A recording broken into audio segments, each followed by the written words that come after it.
another vlog. ഇന്ന് 27th ആണ്. So ഇന്നത്തെ ഡേയുടെ സ്പെഷ്യാലിറ്റി ഇന്ന് തിരുവാതിരയാണ്. So today's video is basically going to be a Thiruvathira day vlog.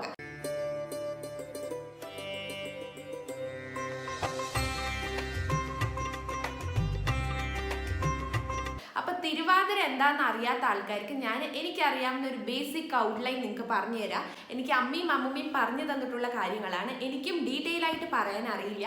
നിങ്ങൾക്ക് ആർക്കെങ്കിലും അറിയെങ്കിൽ നിങ്ങൾ പറയും. അപ്പോൾ നമുക്ക് എല്ലാവർക്കും ഒരു ഇൻഫോർമേഷൻ ആവുമല്ലോ.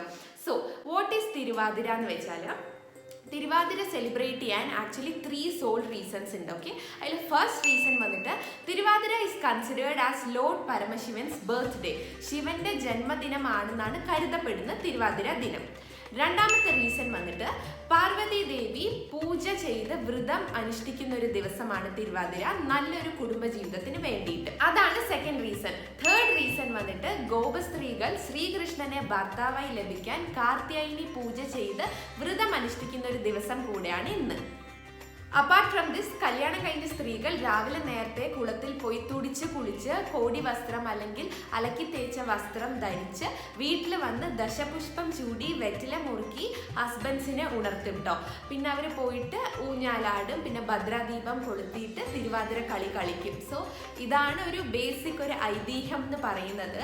അപ്പം ബേസിക്കലി പറയുകയാണെങ്കിൽ ഹസ്ബൻഡ്സിൻ്റെ വെൽബീയിങ്ങിന് വേണ്ടിയിട്ടും ഫാമിലിയുടെ ഒരു ലോങ് ലൈഫിന് വേണ്ടിയിട്ടും വെൽത്ത് ആൻഡ് ഹെൽത്തിന് വേണ്ടിയിട്ടൊക്കെ നമ്മൾ വ്രതം അനുഷ്ഠിക്കുന്ന ഒരു ദിവസമാണ് തിരുവാതിര. പിന്നെ കല്യാണം കഴിയാത്ത കുട്ടികളുണ്ടെങ്കിൽ, കുട്ടികൾ സ്ത്രീകൾ ഉണ്ടെങ്കിൽ അവർ ഫ്യൂച്ചറിൽ നല്ല ഹസ്ബൻഡിനെ കിട്ടാൻ വേണ്ടിയിട്ടും ഫാസ്റ്റിംഗ് എടുക്കുന്ന ഒരു ദിവസമാണ് തിരുവാതിര. ഓക്കെ, സോ ബേസിക്കലി തിരുവാതിരയ്ക്ക് ഇനി എന്തൊക്കെ കഴിക്കാമെന്ന് ചോദിച്ചാൽ സേ നോ ടു അരി ഭക്ഷണം. ഓക്കെ, അരി ഭക്ഷണം ഒഴിവാക്കണം. പിന്നെ നമുക്ക് ധാരാളം പഴം, ഇളനീര്, പിന്നെ കൂവ കിണ്ടിയിട്ട്, കൂവ ഭയങ്കര എന്താ പറയുക, തിരുവാതിര സമയത്ത് ഭയങ്കര ഫേമസ് ആണല്ലോ. നമ്മളെല്ലാവരും കൂവ കിണ്ടലൊക്കെ ചെയ്യാറുണ്ട് വീട്ടിൽ. സോ അതൊക്കെ നമുക്ക് കഴിക്കാം. നമുക്ക് ഗോതമ്പ് വെച്ച് ഉണ്ടാക്കി എന്തും കഴിക്കാം. സോ ഇതാണ് തിരുവാതിരയുടെ ഒരു ബേസിക് ഔട്ട്ലൈൻ. ഞാൻ ഇതുവരെ തിരുവാതിര ഫാസ്റ്റിംഗ് എടുത്തിട്ടില്ല. അപ്പം അമ്മ ഇന്ന് എടുക്കുന്നുണ്ടെന്ന് പറഞ്ഞപ്പം എനിക്കും ഒരു എക്സൈറ്റ്മെൻറ്റ് വന്നു എടുക്കാമെന്ന്. സോ എനിക്കിന്ന് ഡ്യൂട്ടി ഉള്ള ദിവസമാണ്. സോ രാവിലത്തെ ബ്രേക്ക്ഫാസ്റ്റ് കഴിച്ചിട്ട് ഞാൻ ഡ്യൂട്ടിക്ക് പോകും. പിന്നെ ഉച്ചയ്ക്ക് വന്നിട്ട് ലഞ്ചും കാര്യങ്ങളും ബാക്കി ഡിന്നറും. So basically what we are gonna eat on Thiruvathira day എന്നുള്ളതായിരിക്കും ഇന്നത്തെ വ്ളോഗ്. സോ ബ്രേക്ക്ഫാസ്റ്റ് ടൈം ആയിട്ടുണ്ട്. Let's have our breakfast. നമ്മുടെ തിരുവാതിര ദിവസത്തെ ബ്രേക്ക്ഫാസ്റ്റ് വന്നിട്ട് ഗോതമ്പും റാഗിയും കൂടെ മിക്സ് ചെയ്തിട്ടുള്ള പുട്ട്, നേന്ത്രപ്പഴം പുഴുങ്ങിയത്, ചട്നി, കൂവ കിണ്ടിയതും ആയിരുന്നു. എൻ്റെ വർക്ക് ഇന്ന് കുറച്ച് ലേറ്റായിട്ടാണ് സ്റ്റാർട്ട് ചെയ്യുന്നത്. ഞാൻ 10:30ക്കാണ് ബ്രേക്ക്ഫാസ്റ്റ് കഴിച്ചത്. 11 o'clock എനിക്ക് വീട്ടിൽ നിന്ന് ഇറങ്ങിയാൽ മതി. അപ്പോൾ പുട്ട് ഹെവി ആയതുകൊണ്ട് ഉച്ചയ്ക്ക് മിക്കവാറും ഞാൻ കഴിക്കാൻ ചാൻസ് ഇല്ല. എന്തെങ്കിലും വീട്ടിൽ വന്ന് ഞാൻ കഴിക്കുന്നുണ്ടെങ്കിൽ കാണിച്ചു തരാം. ബൈ. ഞാൻ ഡ്യൂട്ടിക്ക് പോകാൻ റെഡിയായി. ഗേറ്റ് തുറക്കുമ്പോൾ നമ്മുടെ കറുപ്പി, കണ്ണെഴുത്തി, ബ്ലാക്ക് ആൻഡ് വൈറ്റ്, അവരുടെ അച്ഛൻ എല്ലാവരും വന്നിട്ടുണ്ടായിരുന്നു. ഇവർ സാധാരണ കുറച്ച് നേരത്തെ വരുന്നതാണ്. ഇന്ന് കുറച്ച് ലേറ്റായിട്ടാണ് വന്നത്, എന്താണെന്ന് അറിയില്ല. അപ്പോഴേക്കും ഞാൻ വേഗം ഉള്ളിൽ പോയി ബിസ്ക്കറ്റൊക്കെ എടുത്തിട്ട് വന്ന് കൊടുത്തു. പിന്നെ ഇവർ പാല് വാട്ടിക്കൊണ്ട് നിൽക്കുന്നത് അമ്മയെ വെയിറ്റ് ചെയ്ത് നിൽക്കുകയാണ്. അമ്മ ഡെയിലി ഇവർക്ക് ബട്ടർ മിൽക്ക് കൊടുക്കാറുണ്ട്. അപ്പോൾ അമ്മ വരുന്നത് നോക്കി നിൽക്കുകയായിരുന്നു. അപ്പോൾ അമ്മ വന്നപ്പോൾ ഒരു സ്പെഷ്യൽ സ്നേഹമാണ് കേട്ടോ അവർക്ക്. പിന്നെ അമ്മ 2 പാത്രത്തിലേക്ക് ഡിവൈഡ് ചെയ്തിട്ട് ഒരു പാത്രത്തിൽ 2 പേര്, ഒരു പാത്രത്തിൽ 2 പേര് അങ്ങനെ വെച്ച് കൊടുത്തു. പിന്നെ ഇവർ ഫൈറ്റൊന്നും ഇല്ലാണ്ട് കുടിച്ചോളും. നല്ല രീതിയിൽ കുടിച്ച് ഇവരെന്നോട് ടാറ്റയൊക്കെ പറഞ്ഞിട്ട് ഇവർ പോയി.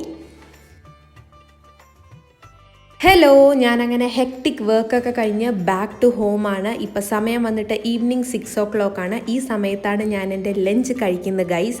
ഞാൻ രാവിലെ പറഞ്ഞിട്ടുണ്ടായിരുന്നു പുട്ട് അത്യാവശ്യം ഹെവിയാണ്, അപ്പം മിക്കവാറും ഞാൻ ലഞ്ച് കഴിക്കില്ല എന്ന്. പക്ഷെ വീടെത്തുമ്പോഴേക്കും എനിക്ക് ഭയങ്കരമായിട്ട് വിശക്കാൻ തുടങ്ങി. അങ്ങനെ ഞാൻ വന്ന ഉടനെ നല്ല ചൂടോടെ ഗോതമ്പ് കഞ്ഞി കുടിച്ചു കേട്ടോ. ഗോതമ്പ് കഞ്ഞിയും മത്തൻ പുഴുക്കും കൂർക്കുപ്പേരി ഉണ്ടായിരുന്നു. ഞാൻ മത്തൻ പുഴുക്കെടുത്തില്ല, ഗോതമ്പ് കഞ്ഞിയും കൂർക്കുപ്പേരിയാണ് കഴിച്ചത്. നല്ല യമ്മി, നല്ല ടേസ്റ്റി ആയിരുന്നു. ഇന്ന് വർക്ക് ലോഡ് കുറച്ച് അധികം ഉണ്ടായിരുന്നു. അതാണ് എൻ്റെ മുടിയൊക്കെ പാറി പറന്നിരിക്കുന്നത് ഗൈസ്, ഡോണ്ട് മൈൻഡ്. എനിക്ക് കഞ്ഞി കുടിച്ചതിന് ശേഷം വീണ്ടും വിശക്കാൻ തുടങ്ങി. അപ്പം ഞാൻ കുറച്ച് പീനട്ട്സ് എടുത്ത് കുറച്ചു ഗൈസ്. കുറച്ചുകൊണ്ടിരിക്കുകയായിരുന്നു ടി വിയും കണ്ടിട്ട്. എന്താണെന്നറിയില്ല, ഈ ഇടയായിട്ട് എനിക്ക് വിശപ്പിൻ്റെ അസുഖം കുറച്ച് കൂടുതലാണ്. ഇടയ്ക്കിടയ്ക്ക് എന്തെങ്കിലുമൊക്കെ കഴിച്ചുകൊണ്ടിരിക്കണം. അപ്പോൾ പീനട്സ് കഴിച്ചതിന് ശേഷം ഞാനൊരു നേന്ത്രപ്പഴം എടുത്ത് കഴിച്ചു. അപ്പോഴേക്കും ഓൾമോസ്റ്റ് ഇരുട്ടി കഴിഞ്ഞിട്ടുണ്ടായിരുന്നു കേട്ടോ.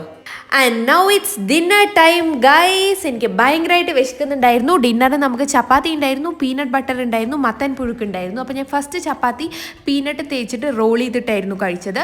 രണ്ടാമത്തെ ചപ്പാത്തി ഞാൻ മത്തൻ പുഴുക്കിൻ്റെ കൂടെയായിരുന്നു കഴിച്ചത്. ഭയങ്കരമായിട്ട് വിശക്കുണ്ടായിരുന്നു ഗൈസ്. ഞാൻ 2 ചപ്പാത്തിയെ കഴിച്ചുള്ളൂ, പക്ഷേ ഹെവിലി ഫിൽഡ് ആയിരുന്നു. So this is how my Thiruvathira day went like and I hope you like my blog as well. ഇഷ്ടപ്പെട്ട സബ്സ്ക്രൈബ് ചെയ്യാനായിട്ട് മറക്കരുത്. And stay tune for more videos. By.